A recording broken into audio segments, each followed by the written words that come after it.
শাহবাগ বাংলাদেশের ইতিহাসের একটা অত্যন্ত গুরুত্বপূর্ণ টার্নিং পয়েন্ট। এই শাহবাগ ছিল হাসিনার ফ্যাসিবাদের ধাত্রী। হাসিনার এই ফ্যাসিবাদ আকাশ থেকে জন্ম নেয়নি। এই ফ্যাসিবাদের জন্ম হয়েছে একটা উর্বর জমিতে, যে জমিন তৈরি করা হয়েছে অনেক দীর্ঘ পরিকল্পনায়। শুধু আওয়ামী লীগ নয়, বাংলাদেশের প্রগতিবাদীরা, বাংলাদেশের সোকল্ড সেকুলার এস্টাবলিশমেন্ট শাহবাগের ধাত্রী। আজকে যারা হাসিনার গুমখুন নিয়ে সমালোচনা করে, তাদের অনেকেই রাষ্ট্রশক্তি ব্যবহার করে জামাত শিবির নিধনে উদ্বাহু হয়ে আহ্বান জানিয়েছিল। শাহবাগ সেই মহেন্দ্রক্ষণ যেই সময় বাংলাদেশ স্পষ্ট দুই ভাগে ভাগ হয়ে গেছে। শাহবাগ সেই মহেন্দ্রক্ষণ যেই ক্ষণে বাংলাদেশ তার মুক্তিযুদ্ধের অঙ্গীকারকে ভুলে সমস্ত অর্জনকে জলাঞ্জলি দিয়ে শুধু ফ্যাসিবাদকেই কায়েম করেনি, ভারতের আধিপত্য প্রতিষ্ঠা করেছে বাংলাদেশে। আগামীর বাংলাদেশকে তাই সেই শক্তিকে চিনে রাখতে হবে, যারা হাসিনার ফ্যাসিবাদের ধাত্রী। যদি একজন পরিণত মানুষের ব্যক্তিগত সিদ্ধান্তের দায় নিতে পারা উচিত, তবুও রাজনৈতিক ভুল হতেই পারে, কিন্তু ভুলকে তো ভুল বলে স্বীকার করতে হবে। শাহবাগের পাপ মুছে অনেকেই ফ্যাসি বিরোধী লড়াইয়ে সামিল হয়েছে, কিন্তু নিজের সেই ঘৃণ্য অবস্থানের কোনো ক্রিটিক বা আত্মসমালোচনা নেই তাদের। আমি আশা করব তারা নিজের অবস্থানের সমালোচনা করে জাতির কাছে ক্ষমা প্রার্থনা করবেন। নইলে ফ্যাসি বিরোধী তাদের এই অবস্থানকে আমরা সন্দেহের চোখে দেখব। এই ভুল স্বীকার আমাদের জন্য প্রয়োজন না, প্রয়োজন আপনার জন্যই, কারণ আপনি আবার এই একই ভুল করবেন। আমি অবশ্য আজকে সবার কথা বলবো না, সবাইকে চিনিয়ে দেব না, কাউকে কাউকে আমি আজ শত্রু শিবিরে ঠেলে দেব না। তাদেরকে আমি আজকে স্পেয়ার করলাম, কারণ তারা আমাদের সাথে লড়াইয়ে আছেন। কিন্তু আমি তাদেরকে আহ্বান জানাবো, আত্মসমালোচনার অংশটা সেরে ফেলুন। আসুন আমরা দেখি বাংলাদেশের সেই গণশত্রুদের কারা কারা ছিল সেই গণশত্রু। দেখেন এই স্ট্যাটাস কখনো কখনো জটিল এক সময় উপস্থিত হয়, অবস্থান স্পষ্ট করতেই হয়। আমরাও চাই, তবে ডট ডট বলে আজ আর চলছে না। সেনা ছাউনিতে জন্ম নেওয়া সাবেক চৈনিক বাম মুক্তিযোদ্ধা রাজাকারের সমন্বয়ে গঠিত গোজা মিল দেয়া আওয়ামী ভারত বিরোধী মধ্যপন্থী দলটি আজ পুরোপুরিভাবে টানে সরে এলো। শাহবাগ বড় নিষ্ঠুর, সবার ক্রিস্টাল ক্লিয়ার চেহারা দেখতে চাইছে। শাহবাগ আসলেই নিষ্ঠুর, সবার ক্রিস্টাল ক্লিয়ার চেহারা দেখতে চায়। কি মাস্টার! শাহবাগ থেকে মাস্টার ফিরছে রাত ৩টায়, আবার বলছে যাই তবে আবার প্রিয় শাহবাগে। আহা, চিনেছেন এই মালটাকে? দেশে থাকে না, কিন্তু বিদেশে গেছে। স্কলার্স অ্যাট রিস্ক বলে একটা প্রোগ্রাম আছে, সেইটার বরাতে এখন বিদেশের একটা বিশ্ববিদ্যালয়ে শিক্ষকতা করে। আচ্ছা ফাহমিদুল, তুমি কোন ঝুঁকিতে ছিলা কবা একটু? এই যে সেই রিপোর্ট, তারে নাকি পুলিশ গ্রেপ্তার করছিল। যাক, করে কমে খাচ্ছে খাক। 2 বছর ধরে সে ইউনিভার্সিটি অফ নটরডামে ভিজিটিং প্রফেসর হিসেবে ফিল্ম স্টাডিজ পড়ায়। তো এই ফাহমিদুলের ঝুঁকি কি হাসিনার জন্যে?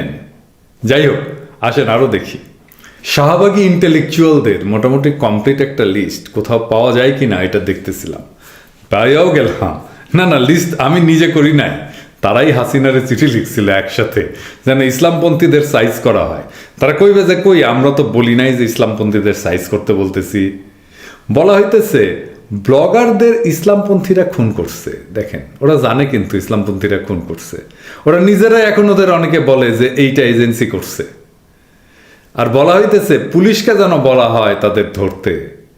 এই চিঠিতে দেখবেন নাস্তিক এটাও একটা পরিচয় ছিল কারো কারো। এই বিবৃতিটা ডেসক্রিপশনে দিয়ে দিলাম, সবাইরে পাইবেন। আমি এক ঝলক দেখাই, আপনি এখানে অবাক ব্যাপার, একটা বিচিত্র মিক্স পাইবেন।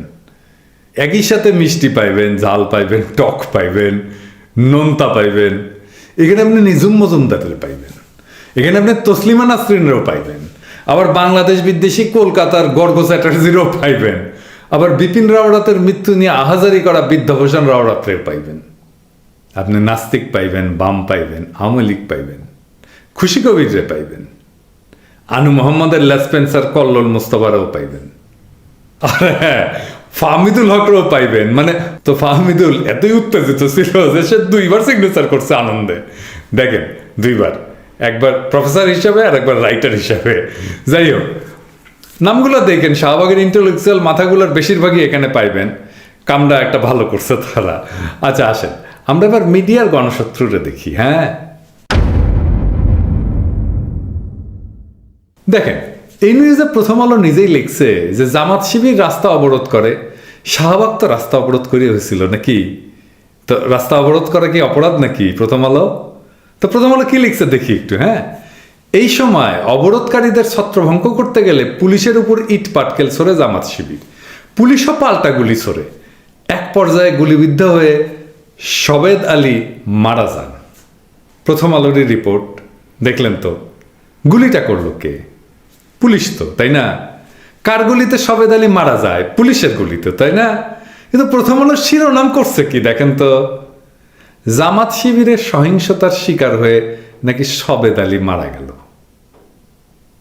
এই হইতেছে আমাদের প্রধান দৈনিকের ভূমিকা। এরা এইভাবে নিউজ তৈরি করে, যা কিছু ভালো তার লগেই নাকি প্রথম আলো। এরা কি সাংবাদিকতা করতে আসছে?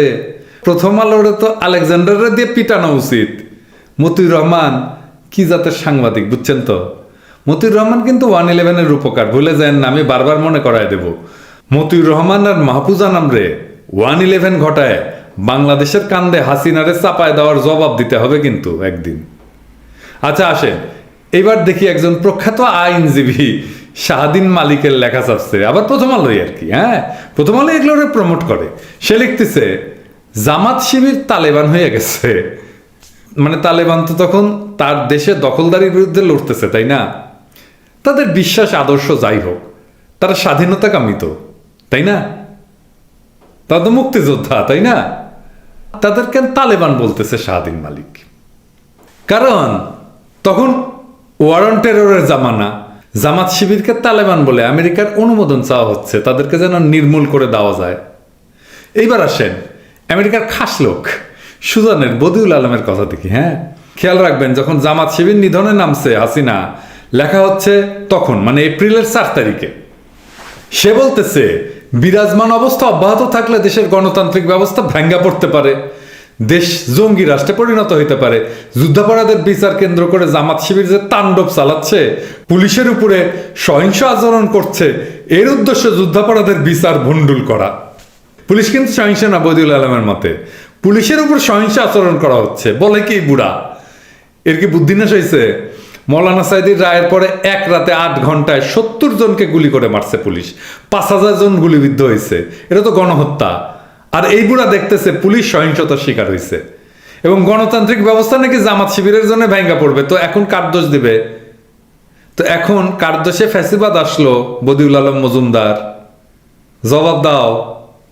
আসেন এইবার আমার প্রিয় আনু মোহাম্মদের স্ট্যাটাস দেখি। হ্যাঁ, সে লিখতেছে শাহবাগ থেকে শুরু করে দেশের বিভিন্ন প্রান্তের তরুণদের উদ্যোগে স্বতঃস্ফূর্ত অবিরাম জনসমাবেশ বলছে, হুঁশিয়ার, যুদ্ধাপরাধীদের বিচারের প্রশ্নে কোনো ছাড় বা আপোষ, শহীদের সাথে কোনো বেইমানি আমরা মেনে নেব না।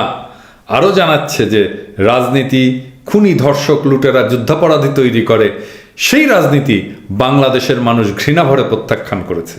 যে রাজনীতি এই যুদ্ধাপরাধীদের সাথে মৈত্রী করে বা তাদের আশ্রয় প্রশ্রয় পৃষ্ঠপোষকতা দেয়, তার বিরুদ্ধে প্রতিরোধ দিন দিন জোরদার হচ্ছে। আসেন আর এক বুদ্ধিজীবী সুলতানা কামালের লেখা দেখি। হ্যাঁ, মানে আমি এটা কি যেন কইছিলাম, আর কই না, না ঠিক আছে। তো সুলতানা কামাল কি লিখছে দেখি। হ্যাঁ, সে লিখছে এই সংঘাত অনিবার্য ছিল। তার মানে যখন জামাত শিবিরের উপর গণহত্যা চালানো হচ্ছিল সেটা নাকি সংঘাত, আর এইটা নাকি অনিবার্য ছিল। সে কি লিখছে দেখেন, কি ভয়ানক কথা। সে নাকি মানবাধিকার করে আবার। হ্যাঁ, সে লিখতেছে সরকারের কাছে প্রত্যাশা তারা আইনানুগভাবে জামাত শিবিরের নাশকতামূলক কর্মকাণ্ড কঠোর হস্তে দমন করবে। সে কান্নাকাটি করে আবার বলতেছে সরকার এদের বিরুদ্ধে প্রতিরোধমূলক ব্যবস্থা নিচ্ছে না কেন?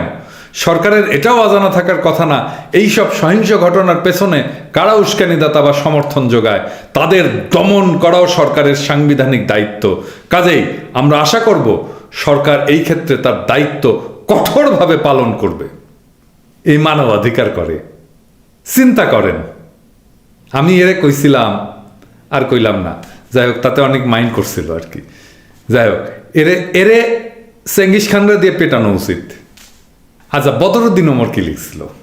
সে শাহবাগ আন্দোলন কোন পথে এই শিরোনামে 24শে ফেব্রুয়ারি যুগান্তরে একটা কলাম লেখে। সেখানে সে লেখে, কাজেই শাহবাগ চত্বরের আন্দোলন যা সারা দেশে ছড়িয়ে গেছে তাকে নাস্তিকদের আন্দোলন বলে প্রচার করে ধর্মান্ধ মোল্লাদের এবং সেই সঙ্গে কিছু সংখ্যক ধর্মভীরু মানুষকে যারা রাস্তায় নামিয়ে সন্ত্রাস সৃষ্টির জন্য প্ররোচিত করছেন তাদের কার্যকলাপ অবশ্যই প্রতিক্রিয়াশীল ও নিন্দনীয়। এদেশের ছাত্র যুব সমাজ, সাধারণ শ্রমজীবী মানুষ এতদিন নিজেদের মুক্তির জন্য আন্দোলনে রাজনৈতিক ও শক্তিশালীভাবে এগিয়ে না এলেও এবার তাদের এগিয়ে আসার শর্ত শাহবাগের আন্দোলনকারীরা নিজেদের চেতনার বাইরে অজান্তে হলেও সৃষ্টি করেছেন। তার মানে এরা বিপ্লব করতেছে বদরুদ্দিন ওমরের মতে। এই বুড়া সারা জীবন কাটায় গেল, কিছুই করতে পারলো না, দুইজনের পার্টি করে জীবনটা শেষ করে দিল, আর মাঝে লিখলো খালি আবল তাবল যা ইচ্ছা তাই। সে বিপ্লব দেখতেছে, তারা নাকি বিপ্লব করতেছে আর কি। আচ্ছা আসেন দেখি আমাদের বাংলার লেনিন মুজাহিদুল ইসলাম সেলিম কি বলছিল। সে লিখতেছে, পর্দার পেছনে সাম্রাজ্যবাদের খেলা শিরোনামে ফেসবুকে একটা দীর্ঘ গরুর রচনা লিখছে আর কি। এসব কি হচ্ছে দেশে? সংঘাতের ভয়ার্থ ঘটনাবলী শেষ পর্যন্ত কোথায় গিয়ে ঠেকবে? কোন দিকে ধাবিত হচ্ছে দেশের ঘটনাবলী? কিছুই যেন বুঝে উঠতে পারছে না দেশবাসী। তাদের মনে জিজ্ঞাসা, অনেক উত্তেজনা ও আতঙ্ক তার চেয়েও বেশি। সেই ঘটনাটা কি? সে লিখতেছে, বাংলাদেশে গত 4 মাস ধরে জামাতের সহিংস তাণ্ডব চলছে। তা এখন কার্যত রাষ্ট্রের বিরুদ্ধে যুদ্ধ পরিচালনার পর্যায়ে চলে গেছে। তাদের রাষ্ট্রদ্রোহী, সন্ত্রাসী ও অন্তর্ঘাতমূলক তৎপরতা শেষ হওয়ার কোনো লক্ষণ দেখা যাচ্ছে না। তারা পুলিশ হত্যা করছে, তাদের রাইফেল ছিনিয়ে নিচ্ছে, থানা আক্রমণ করে পুড়িয়ে দিচ্ছে, রেলগাড়ি রেল স্টেশনে আগুন দিচ্ছে, রেল লাইন উপড়ে ফেলছে, সরকারের প্রশাসনিক দপ্তর দখল করে বিধ্বস্ত করছে, বাসাবাড়িতে দোকানপাটে হামলা লুটপাট চালাচ্ছে, শহীদ মিনার ভেঙে দিচ্ছে, জাতীয় পতাকায় আগুন দিচ্ছে, গোটা শহর দখল করে রাখার জন্য অভিযান চালাচ্ছে। সংক্ষেপে কোনো ধরনের ধ্বংসাত্মক, সন্ত্রাসী, রাষ্ট্রদ্রোহী কাজ থেকেই এখন জামাত বিরত থাকছে না। মুখোমুখি সংঘাতের পরিস্থিতিকে অব্যাহত ও দীর্ঘায়িত করে রাখার জন্য তারা অনুপ্রবেশ, অন্তর্ঘাত, গুজব ছড়ানো, মানুষের কুসংস্কার ও অজ্ঞতা, অন্ধবিশ্বাসকে উস্কে দিয়ে উন্মাদনা ইত্যাদি সৃষ্টি করে চলেছে। তো কেন জামাতে এই কাজ করতেছে তার ভাষায় আর কি, তারা আবার ব্যাখ্যা দিচ্ছে। বাংলার লেনিন ব্যাখ্যা না দিলে তো আবার হবে না, তাই না? তো বলতেছে, সাধারণভাবে কথা বলা যায় যে আমেরিকা বাংলাদেশে তার প্রভাব ও নিয়ন্ত্রণ বজায় রাখার জন্য বুর্জোয়া দলগুলোকে ব্যবহার করতে সক্ষম, কিন্তু ন্যূনতম গণতান্ত্রিক ব্যবস্থার জনমতের গুরুত্বের কারণে ও অধিকতরভাবে লুটের ভাগ বাটোয়ারা নিয়ে পারস্পরিক দ্বন্দ্ব সংঘাতের কারণে বুর্জোয়া দলগুলো সবসময় মার্কিন স্বার্থ রক্ষা করতে পারে না। তো মার্কিন স্বার্থ আসছে আর কি। হ্যাঁ, এমন অবস্থায় দেশকে গণতান্ত্রিক শাসন ব্যবস্থার বাইরে নিয়ে আসার প্রয়োজনীয়তা দেখা দিলে, মানে আওয়ামী লীগ গণতান্ত্রিক শাসন ব্যবস্থা করতেছে, তার বাইরে নিয়ে আসার প্রয়োজন দেখা দিচ্ছে আমেরিকার আর কি। সাম্প্রদায়িক শক্তিকে মাঠে নামানো প্রয়োজন হয়ে পড়ে। হাসিনারে কে আনছিল? এই মুজা সেলিম। হাসিনারে তো আমেরিকাই আনছিল। হাসিনার শাসন গণতান্ত্রিক শাসন, গণতান্ত্রিক শাসন থেকে বাইরে নিয়ে আসার জন্য সাম্প্রদায়িক শক্তি জামাতকে মাঠে নামাইছে। জামাতের সাম্প্রতিক সন্ত্রাসী তাণ্ডব অভিযানের পেছনের আসল রহস্য হলো এইখানে। রহস্যভেদী হয়ে গেছে মুজা সেলিম। যাই হোক, আমার একটা প্রিয় ছবি আছে সেলিমভের, এই যে কমরেড শেখ হাসিনার সাথে বাংলার লেনিন দ্বন্দ্বমূলক বস্তুবাদী পিতলা খাতিরের হাসি দেখছেন, খালি গলা পড়া বাকি আছে আর কি। আচ্ছা, সিবিবির আরেক মাল আছে, তারটা দিয়ে শেষ দিই। হ্যাঁ, কারণ লাস্টে তারটা রাখছি, কারণ তারটাই হচ্ছে সবচেয়ে ভয়ঙ্কর। এই রাউন্ডের কি শেখ হাসিনা জয়ী হবেন? এই শিরোনামে কলাম লেখে সমকালে এম আকাশ, সিপিবির প্রেসিডিয়ামের মেম্বার। উনার বাবা ছিলেন ডাক্তার, বাংলা মোটরের ওইখানে ওনার চেম্বার ছিল। আমার সাথে খুব খাতির ছিল, আমারে খুব স্নেহ করতেন। যাই হোক, খুব ভালো মানুষ ছিলেন। উনার ঘরে কেমনে এম আকাশের মতো একটা ভয়ঙ্কর পিশাচ জন্ম নিল, এটা বিস্ময়। তারে আবার ইকোনমিক্স ডিপার্টমেন্টের চেয়ারম্যান করছে সব সিঙ্গারা বিশ্ববিদ্যালয়ের।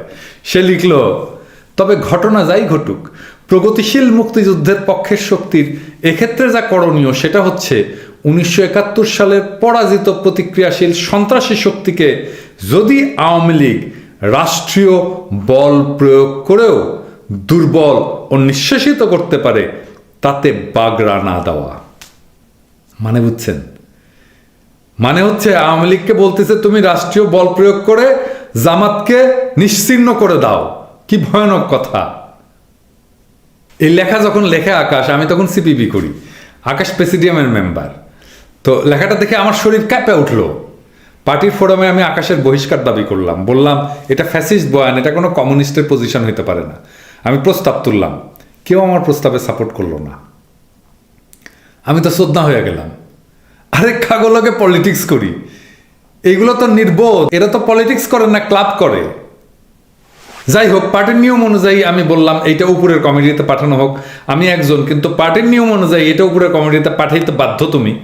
আমি নিজে আমার প্রস্তাবের পক্ষে বক্তব্য দেব, উপরের কমিটিতে ডিফেন্ড করব। আমার প্রস্তাব পাঠানো হইল না, আমারই বহিষ্কার করে দেওয়া হইল। এটাই হচ্ছে আমার বহিষ্কার করার কারণ।